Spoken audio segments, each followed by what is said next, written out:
Participation संस्थान के तत्वाधान में भागीदारी आंदोलन अंतर्गत लखनऊ प्रेस क्लब में राजनीतिक सामाजिक संगठनों द्वारा एक प्रेस कॉन्फ्रेंस आयोजित की गई। पार्टी के राष्ट्रीय अध्यक्ष पीसी कुरील ने कहा कि परीक्षाओं में अनवरत हो रही पेपर लीक की घटनाएं भले ही मोदी सरकार को विश्व गुरु होने का दम भरने का अवसर देती हो, लेकिन देश के भविष्य के निधि युवकों के जीवन को गर्त में धकेलने को उद्यत है। बुलडोजर का उपयोग आतंकी, माफिया, भ्रष्टाचारी आदि अपराधियों को मिट्टी में मिलाने का संकल्प लेने के साथ साथ प्रदेश में 50 वर्षों से निर्मित कॉलोनी और धारा 143 की भूमि पर बने आवासों को भी ध्वस्त किया जा रहा है। ये कौन सी नीति है? देश में जाति, धर्म, संप्रदाय में बांटे गए लोगों को उनके आबादी के अनुपात में उपलब्ध सभी स्रोतों में ईमानदारी से भागीदारी सुनिश्चित कराने के उद्देश्य से यह प्रेस कॉन्फ्रेंस आयोजित की गई है। लोगों में दिख रहा जोश बयान कर रहा था कि अब वह जज्बात से नहीं अपितु पूरे होशो हवास से काम लेने के मूड में है। दलों के लुभावने वायदे से अब लोग प्रभावित होने वाले नहीं है।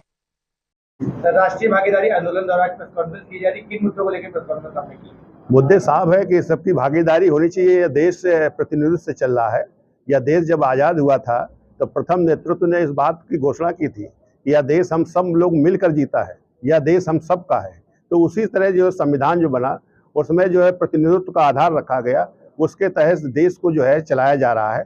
तो आज प्रतिनिधित्व की जो है अलग अलग तरीके से उसको खंडित किया जा रहा है। आज अगर प्रतिनिधित्व होता तो देश में जो भागीदारी का सवाल है, जो इस देश में हिस्सा नहीं पाए हैं, जैसे जमीन है, मकान बनाया है, मकान उनको जो है तोड़ा क्यों जा रहा है भाई? उसका जो है आपने कहा कि इतने साल तक वो रह लिया, जब प्रशासन ने सारी सुविधाएं दे दिया तो वो अवैध कैसे हुआ? अगर अवैध हुआ अगर तो उसके परीक्षण होना चाहिए था। जैसे 143 की भी जमीनें होती हैं, उनमें भी मकान तोड़ दिए जाते हैं। तो ये सब स्थितियां गलत हैं। तो ये अगर स्थितियां ठीक हो तो उसका सही परीक्षण होना चाहिए था। परीक्षण होने के बाद उनकी अगर जरूरत है देश के राष्ट्रीय विकास के लिए, तो अगर उसके लिए जरूरत तो उसको मुआवजा देकर उसको समाधान करने चाहिए ना। इस तरह से उनको हटाया जाना चाहिए था। तो ये सारी प्रक्रियाएं। दूसरी, हम देश में अगर प्रतिनिधित्व को सही तरीके से लागू कर दें तो फिर देश में जो लोग सत्ता में पहुंचते हैं वो प्रतिनिधित्व के आधार पर जाएं। आज तो पैसे और अपनी ताकत, बाहुबली के आधार पर जाते हैं। आज प्रतिनिधित्व को खरीद रहे हैं, आज उसको हैंग कर रहे हैं। ये जो स्थितियां हैं ये देश में जो है खतरनाक स्थिति पैदा कर रही है। इसलिए ये आवाज देश के लोगों को मैं देना चाहता हूं कि आप इस देश के हिस्सेदार हो, इसलिए हिस्सा लेने के लिए आगे बढ़ो। आप जो है किसी के गुलाम और मातहत नहीं हो, आप किसी के अधीन नहीं हो और ना ही अधीन आपको रहना है। यह देश हम सब लोग जब मिलकर जीता है तो हम सब लोग मिलकर चलाने का काम करेंगे। अनपढ़ नगर वाले मुद्दे पर सरकार ने वादा किया था कि जितने विस्थापित उनको आवाज दी जाए, तो अब क्या विसंगतियां आ रही हैं आवाज देने में? देखिए, आवाज तो ऐसा सुनने में आया कि उन्होंने दिया है, जो सबको नहीं मिला है तो कुछ लगभग मिल गया है, 80% के आसपास मिला है जिनको तोड़ा है। लेकिन सवाल यह है कि उनका तो ये भी कहना है कि ये कुछ दिनों के बाद उनका फिर से पैसा जमा करना पड़ेगा। तो आखिर ये कैसा मुआवजा हुआ, ये कैसे जो है चीजें हल हुई, ये समस्या समझना ही नहीं। और दूसरा, एक चीज और परीक्षण करना चाहिए था, उनकी संपत्ति का कितना नुकसान हुआ है। उसमें कोई कारोबार कर रहा था, उसके सब ध्वस्त कर दिया गया, तो उसका कैसे भरपाई होगी?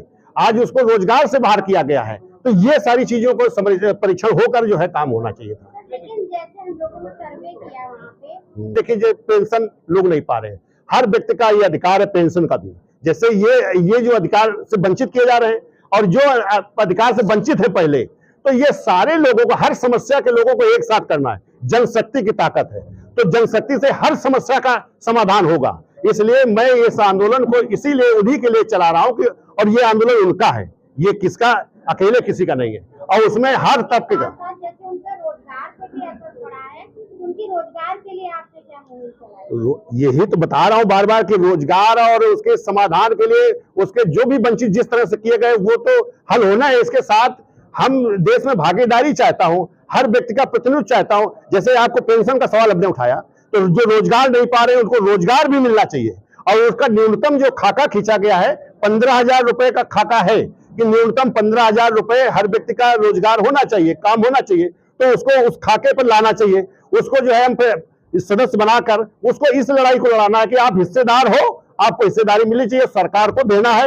ये ताकत के तहत देश के जो सत्ता बने और चुनाव हो, इसी तरह से काम चले। जब आपकी ताकत बढ़ जाएगी तो ऐसा कोई विधायक या सरकार में कोई नहीं व्यक्ति है कि जो उनके अधिकारों की बात ना करे, जो उनके अधिकारों को ना दे, क्योंकि इस देश में सत्ता पर है, सत्ता जो चाहता है वो उनके आधार पर काम करता है। आज जो वोट है जो हैक कर रहे हैं तो उनकी अनसुनी की वजह से, अगर वो अपनी बात को ताकत के आधार पर करें, क्योंकि इस देश में जो सरकार है जिसके खिलाफ लोग मुहिम छेड़े हैं, ये सरकार भी कभी अच्छा काम भी करती है। जब उस सर अपना परिचय दे दीजिए, आज किस तरह का प्रेस कॉन्फ्रेंस है, क्या मुद्दे को लेकर किया, ये बता दीजिए। देखिए, मेरा नाम मुर्तजा अली है, मैं शराबबंदी संघर्ष समिति का राष्ट्रीय अध्यक्ष हूँ। आज जो प्रेस कॉन्फ्रेंस चल रही है उसका मेन मुद्दा पेपर लीक से संबंध है, अकबर नगर से संबंध है, जो सरकार की बुलडोजर नीति है उस पर हम के संबंध में है, और जो पेपर लीक बार बार देश के अंदर ये पेपर लीक हो रहा है इसके संबंध में, और भी भागीदारी देश में जिसकी जितनी आबादी उसकी उतनी भागीदारी के संबंध में प्रेस कॉन्फ्रेंस है। अगर लगातार बात की जाए सरकार पेपर लीक के मामले को लेकर, क्या लगता है सरकार पेपर में बात कर रही है कि हमने बड़े कानून बना दिए हुए हैं, कानून पर सख्त कार्रवाई की जाएगी, फिर भी लगातार पेपर लीक हो रहे हैं, क्या सरकार इस तरह नाकाम दिख रही है क्या? देखिए, सरकार पूरी तरह से नाकाम हो गई है, क्योंकि सरकार की कोशिशें ब्यूरोक्रेट्स भी नाकाम करने में लगे हुए हैं। क्योंकि अक्सर आपने देखा होगा कि पहले के जमानों में डॉक्टर का लड़का डॉक्टर बन रहा, इंजीनियर का लड़का इंजीनियर बन रहा, IAS का लड़का IAS बन रहा। अब जब गरीब का बच्चा पढ़ने लगा, उनको कंपटीशन देने लगा, तो वो फेल होने लगे अपनी नीतियों में। और वो जब गरीब का बच्चा IAS बनने लगा, डॉक्टर बनने लगा, इंजीनियर बनने लगा, तो इन्होंने नए नए तरीके अपनाते हुए पेपर लीक और तमाम तरह के अंदर अपना रहे हैं। अभी ओम बिरला की लड़की IAS बन गई है, किस आधार पर बनी है आप लोग पता करिए। तो इस तरह की घटनाएं ब्यूरोक्रेट्स भी इसके अंदर पूरी तरह से मिला हुआ है।